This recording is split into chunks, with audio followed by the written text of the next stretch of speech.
L'initiative citoyenne des jeunes La Voix des enfants a lancé en conférence de presse le 23 février 2023 sa plateforme numérique SOS le spécialiste. Au niveau de notre communauté, nous avons des concitoyens qui ont du mal à cerner les notions liées au droit, c'est-à-dire que les questions de tests, les questions de pratique institutionnelle, les questions de fonctionnement des pouvoirs qui régissent le fonctionnement de notre société. Nous nous sommes dit qu'il est important d'imaginer des initiatives qui puissent contribuer à côté de ce que le gouvernement est en train de faire pour permettre à ce que les concitoyens, nos concitoyens, c'est-à-dire les citoyens puissent avoir la maîtrise de leurs droits et devoirs. Parce que pour nous, et nous sommes convaincus au niveau de l'association Initiative citoyenne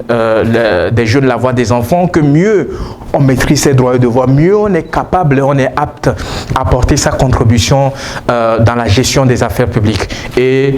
il est important, à travers cette initiative, de permettre à ce que nous puissions, à travers les différentes productions, c'est-à-dire les vidéos que nous allons produire, les visuels, les articles que nous allons produire, les reportages, les documentaires, les enquêtes que nous allons effectuer, permettre à ce que les citoyens soient informés de fond en comble sur les différents tests dans les domaines que possible, c'est-à-dire que dans tous les domaines, de pouvoir donner l'essence véritable de ces tests-là et de permettre à ce que chacun puisse dorénavant revendiquer ses droits lorsqu'il se retrouve confronté à des tentatives de violation de ses droits, de pouvoir revendiquer cela, de pouvoir dénoncer véritablement. La plateforme numérique va s'employer à éduquer et accompagner les citoyens en ce qui concerne leurs droits et devoirs. Droit et devoir, tout le monde comprend ce que ça veut dire. Donc les tests mieux seront vulgarisés, mieux les citoyens vont maîtriser leurs droits et devoirs. Et actuellement, on parle de bonne gouvernance, on parle de corruption. C'est également faire une action dans ce sens-là pour montrer que mieux on maîtrise les tests, mieux ceux qui dirigent le pays savent que les citoyens sont outillés. Je pense que nous allons adopter des attitudes vertueuses afin que nous puissions aboutir à cette bonne gouvernance. C'est une plateforme qui prendra également en compte les questions liées à la corruption au Togo. Il est important, au regard de tout ce qui a été fait en termes d'action de sensibilisation, que les nouveaux membres de cette institution, et nous saluons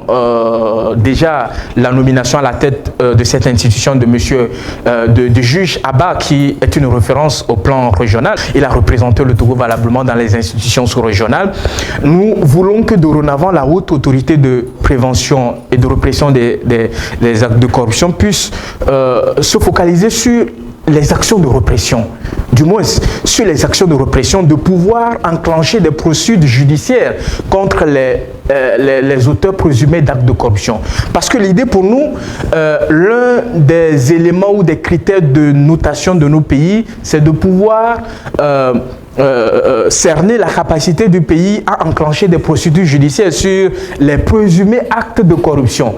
Ce n'est pas que les jugements qui vont être faits vont forcément reconnaître coupables les gens, mais le fait que la justice s'empare du dossier, le fait que la justice statue sur le dossier, que la justice donne une décision, cela donne une confiance aux acteurs de lutte contre la corruption, et cela démotive ceux qui seront tentés à commettre des actes de corruption. Donc il faut accentuer sur les actions de répression en partant sur ce qui a été déjà fait, que nous saluons, que nous reconnaissons, mais également sur les questions de prévention. Il faut s'attaquer à des actions beaucoup plus concrètes dans l'administration publique.